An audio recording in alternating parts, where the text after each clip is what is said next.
सोचिए जरा क्या हो अगर हमारे अंदर एक ऐसी शक्ति छुपी हो, एक ऐसी फ्रीक्वेंसी जिसे हमारे पूर्वज और ऋषि मुनि जानते थे और वो इसका इस्तेमाल करके अपने जीवन को, अपनी हकीकत को अपनी मर्जी से चलाते थे। जी हाँ, हम बात कर रहे हैं एक फॉरबिडन एंसेस्ट्रल फ्रीक्वेंसी की, एक ऐसी तरंग जिसे अगर हमने जगा लिया तो हमारी सोची हुई हर बात हकीकत बन सकती है।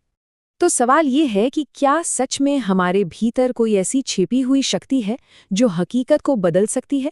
चलिए, आज हम इसी प्राचीन सोच की गहराई में उतरते हैं जो कहती है कि हमारी अंदरूनी हालत ही हमारी बाहरी दुनिया को बनाती या बिगाड़ती है।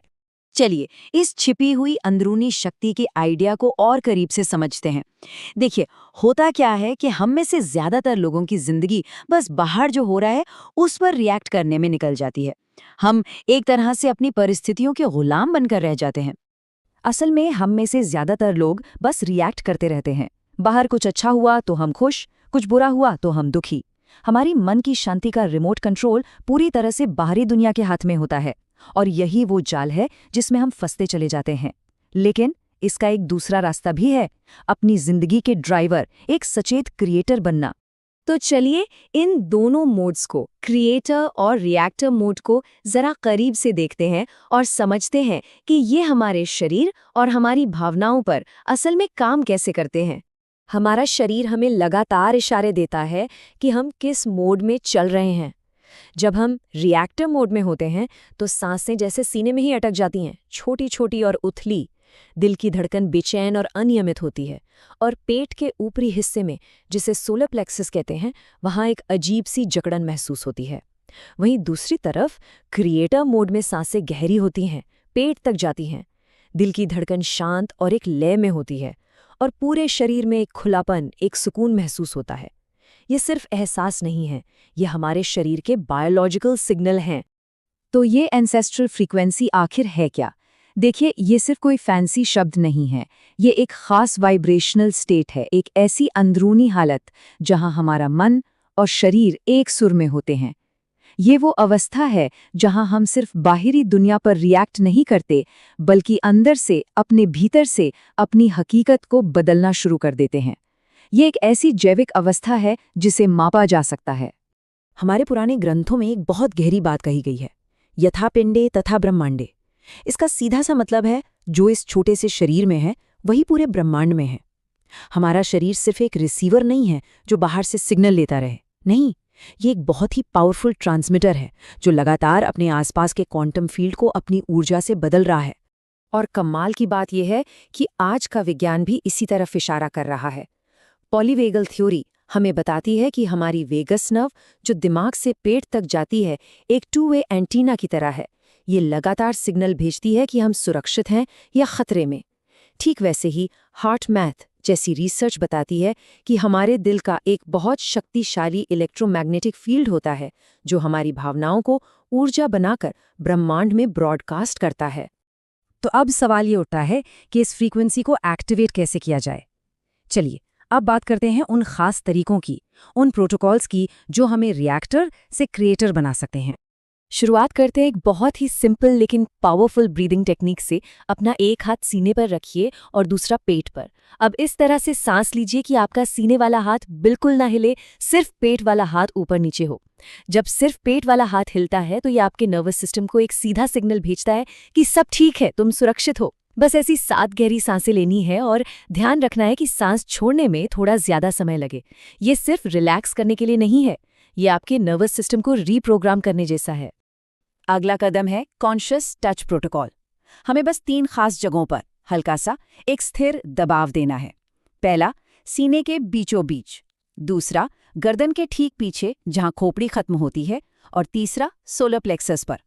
यह हल्का सा टच शरीर में जमे हुए तनाव को पिघला देता है और सुरक्षा और खुलेपन के एहसास को हमारे शरीर में लॉक कर देता है।